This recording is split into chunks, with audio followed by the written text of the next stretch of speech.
नमस्कार मंडळी, welcome back to my channel. मी श्रेया. कसे आहात तुम्ही? मजेत ना? आजच्या टायटलवरनं तुम्हाला कळालंच असेल की आज आपण अन्नप्राशनाबद्दल बोलणार आहे. आम्ही आमच्या मुलीचं अन्नप्राशन करून ऑलमोस्ट 1 वर्ष झाला. त्यानिमित्ताने मी आज तुमच्यासाठी हा व्हिडिओ घेऊन आली आहे, ज्यामध्ये अन्नप्राशन तुम्ही कसं करू शकता, अन्नप्राशन आपण का करायला पाहिजे आणि आम्ही आमच्या मुलीचं अन्नप्राशन कसं केलं याबद्दल एक छोटीशी माहिती घेऊन आली आहे. सो जर तुम्हाला पण तुमच्या बाळांचं अन्नप्राशन करायचं असेल किंवा तुमच्या ओळखीमध्ये कोणी असेल ज्यांना अन्नप्राशनची विधी कशी करायची ही माहिती करून घ्यायचं असेल तर हा व्हिडिओ शेवटपर्यंत नक्की बघा. आपण नेहमीच प्रयत्न करत असतो की आपल्या बाळाला सगळ्याच गोष्टी खूप चांगल्या मिळायला पाहिजे. त्याच्यासाठी घेतलेले पहिले कपडे, त्याच्यासाठी घेतलेलं पहिलं खेळणं, त्याच्यासाठी घेतलेला पहिला घास पण हा महत्वाचा ठरला पाहिजे. आणि पहिलं अन्न जे तो वरचं अन्न सुरू करणार आहे तर तेही खूप छान पद्धतीने त्याच्यापर्यंत पोहोचलं पाहिजे. या सगळ्याचेच प्रयत्न आपण करत असतो.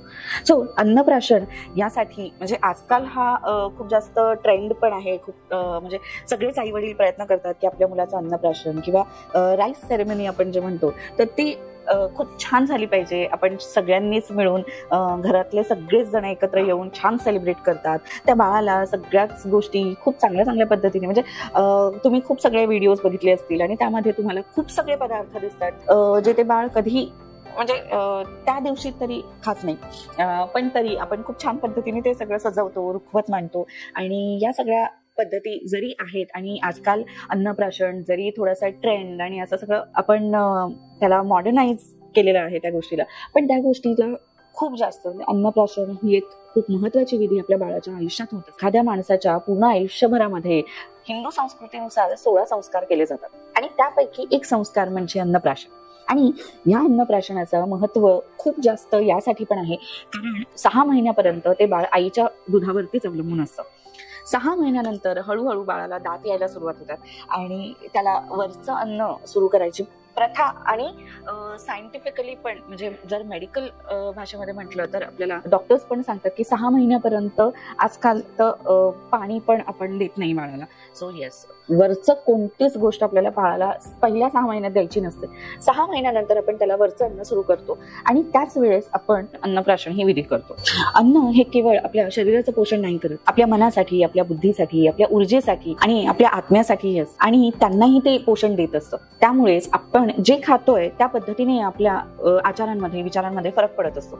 आणि म्हणूनच ज्या वेळेस आपण बाळासाठी एखादी गोष्ट करायची असते, बाळाला पहिल्यांदा आपण कोणतं तरी अन्न आईच्या दुधापेक्षा वेगळं काहीतरी आपण ज्यावेळेस बाळाला देत असतो त्यावेळेस आपल्याला ते सात्विक, बाळासाठी रुचकर, सर्वात महत्वाचं म्हणजे ते खूप जास्त पोषक असलं पाहिजे. आणि म्हणूनच आपण अन्नप्राशनामध्ये पण खूप जास्त पोषक आणि सात्विक गोष्टींनी जसं की तूप, दूध, साखर या गोष्टी घेऊन आपण जे अन्न बनवतो ते अन्न आपण आपल्या बाळाला देतो.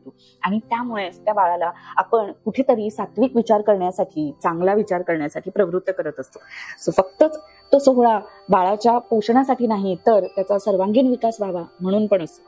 आणि म्हणूनच अन्नप्राशन विधी हा आपल्या 16 संस्कारांपैकी एक महत्वाचा विधी मानला जातो. सर्वात पहिले तर एखादा शुभ मुहूर्त बघून, तर मुहूर्त असंच नाही की एकदम पंचांग घेऊन बसले असं नाही किंवा एखाद्या गुरुजींना विचारलं असंही नाही. जर तुम्हाला पॉसिबल असेल कोणाला विचारणं की कोणत्या दिवशी आपण करू शकतो तर खूपच चांगली गोष्ट. पण जर नसेल तर आपण आपल्या कॅलेंडरमध्ये सरळ सरळ बघू शकतो की शुभ दिवस कोणता आहे आणि एखाद्या चांगल्या शुभ दिवशी आपण आपल्या बाळाचं अन्नप्राशन करण्याचा विचार करू शकतो. मुलगी असेल तर विषम संख्येत म्हणजे विषम महिना आणि मुलगा असेल तर सम महिना असं शक्यतो आपण पाळायला पाहिजे. जर मुलगा असेल तर 6व्या, 8व्या, 10व्या आणि 12व्या महिन्यामध्ये आणि मुलगी असेल तर 5व्या, 7व्या, 9व्या आणि 11व्या महिन्यामध्ये अन्नप्राशन विधी हा करायला पाहिजे. आम्ही आमच्या मुलीचं अन्नप्राशन 7व्या महिन्यामध्ये केलं होतं.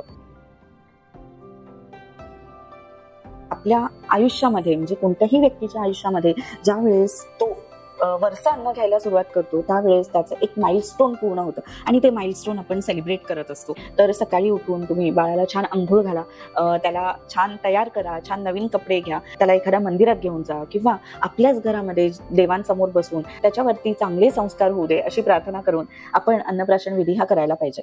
शक्यतो आत्याच्या किंवा मामाच्या मांडीवरती बसून आपण अन्नप्राशन करतो मामाच्या हाताने. पण जर असं असेल की कोणी जवळ नाहीये, खूप लांब राहतात, वडिलांच्या मांडीवरती बसून किंवा आईच्या मांडीवरती बसून पण तुम्ही अन्नप्राशन करू शकता. प्रयत्न करायला पाहिजे की जास्तीत जास्त पांढऱ्या वस्तूंचा समावेश असावा, जसं की दूध असेल, तूप असेल, साखर, तांदूळ, रवा, 5 प्रकारच्या 5 खीर आपण तयार करतो.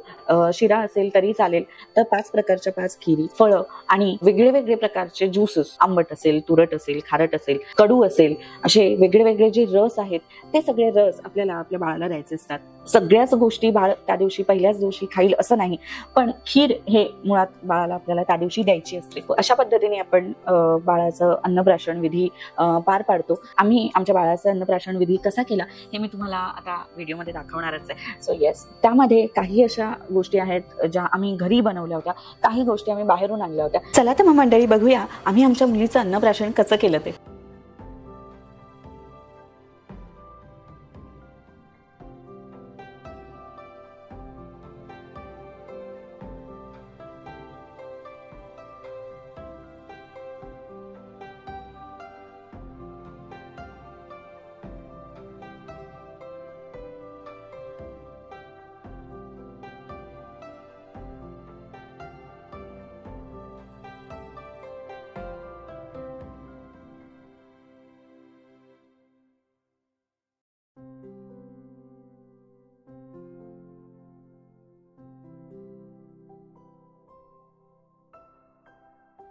सो मंडळी, अशा पद्धतीने आम्ही आमच्या मुलीचा अन्नप्राशन विधी पूर्ण केला. खूप छान एन्जॉय केलं तिने. जसं तुम्ही बघितलं की खूप मिनिमम डेकोरेशन केलं होतं आम्ही. घरामध्ये अवेलेबल असलेल्याच गोष्टींनी आम्ही डेकोरेशन केलं होतं आणि खूप छान झालं होतं. ती पण खूप छान दिसत होती. मला जेवढा एक्सपिरियन्स आहे आणि मी ज्या पद्धतीने माझ्या मुलीचं अन्नप्राशन केलं होतं त्या पद्धतीने तुम्हाला सगळ्या गोष्टींची माहिती देण्याचा प्रयत्न केला या व्हिडिओमध्ये. सो जर तुमच्या ओळखीमध्ये कोणी असं असेल त्यांचं बाळ आता तेवढ्या वयाचं झालेलं आहे की ते अन्नप्राशन करू शकतात, तर हा व्हिडिओ त्यांच्यासोबत नक्की शेअर करा आणि मला कमेंट सेक्शनमध्ये नक्की कळवा की तुम्हाला हा व्हिडिओ कसा वाटला. सो मंडळी, भेटूया पुढच्या व्हिडिओमध्ये. तोपर्यंत स्वतःची काळजी घ्या, आपल्या आवडत्या लोकांची काळजी घ्या आणि हसत राहा. आणि हो, चॅनलला लाईक, शेअर आणि सबस्क्राईब करायला विसरू नका. धन्यवाद.